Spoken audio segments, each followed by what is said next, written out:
Jadi saya sendiri itu sangat suka musik, melodi, terutama saya memainkan piano dan juga gitar. Dan saya rasa hal tersebut itu menjauhkan saya dari ayat-ayat Al-Quran. Ayat-ayat Al-Quran sendiri itu ketika saya mendengarkan murotal itu membawa hayin, saya jadi tenang. Terkadang juga saya ingin membaca Al-Quran, ingin menghafalkan. Tetapi terkadang ya dari scroll-scroll TikTok tersebut dan musik-musik apalagi, saya sangat suka musik Pak Ustadz. Nah, sekiranya Pak Ustadz, apakah ada saran dan masukan dari Pak Ustadz untuk para Gen Z seperti saya ini agar lebih cinta Al-Quran dibandingkan musik-musik, terutama di bulan suci Al-Quran ini Pak Ustadz? Saya akan jawab lebih ke tadi ya, life hacks ya, bukan cuma nasihat-nasihat makna. Ini pengalaman saya nih. Gimana cara saya mencintai Al-Quran? Saya harus rajin mencari talent-talent Al-Quran yang bagus. Sama kayak musik kan. Kenapa kita mencintai musik? Karena kita nggak dengar sembarangan musik. Kita dengar musik yang memang talentnya itu bagus gitu. Mau yang official ataupun yang apa istilahnya tuh cover ya. Yang cover, kadang yang cover lebih bagus daripada yang officialnya. Ternyata kekurangan kita dalam Al-Quran itu kurang browsing. Kita tuh kurang nyari gitu. Siapa talent-talent yang bacanya itu sesuai genre kita.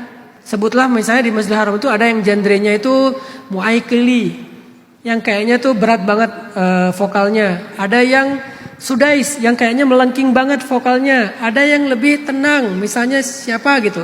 Sehingga kalau kita udah nemu talent Al-Quran dengan genre yang cocok sama kita, di situ kita udah mulai bisa menikmati Al-Quran tuh.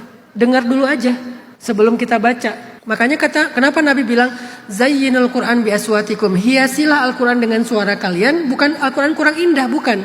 Manusia itu bertingkat-tingkat. Orang yang udah benar, udah soleh, dia udah bisa menikmati Al-Quran tanpa suara sekalipun. Karena Al-Quran itu dasarnya udah indah kan. Tapi kan gak semua kita punya kemampuan itu. Ilmu kita gak sampai ke situ. Sehingga masih butuh yang gimmick-gimmick atau packagingnya lah. Packagingnya apa? Yaitu suara manusia. Nah jadi Putra coba mulai cari talent favorit Putra buat Al-Quran. Kalau bisa jangan cuma satu, biar kalau lagi bosen nanti ada alternatifnya. Sering-sering dengar mereka. Biasanya itu nanti mulai ada rasa kedekatan dengan Al-Quran. Jadi nyaman, jadi suka, jadi ketagihan. Itu dimulai dari talent. Itu yang pertama, cari dulu talent favorit kamu siapa dalam bidang Al-Quran. Seperti kamu mencari penyanyi favorit di bidang musik. Jangan cuman punya penyanyi favorit, harus punya qori favorit, imam favorit. Sehingga dengan kayak gitu kita bisa dekat dengan Al-Quran. Yang kedua, kalau kalian baca Al-Quran ngerasa nggak punya bakat seperti qori-qori itu, cara sederhana supaya bacaan kalian itu bagus, gampang. Apa caranya? Bacalah Al-Quran dengan suara sedih. Jadi jangan pernah baca Al-Quran dengan suara ngamuk. Alhamdulillahirrahmanirrahim, Ar-Rahmanir-Rahim, Maliki Yaumiddin.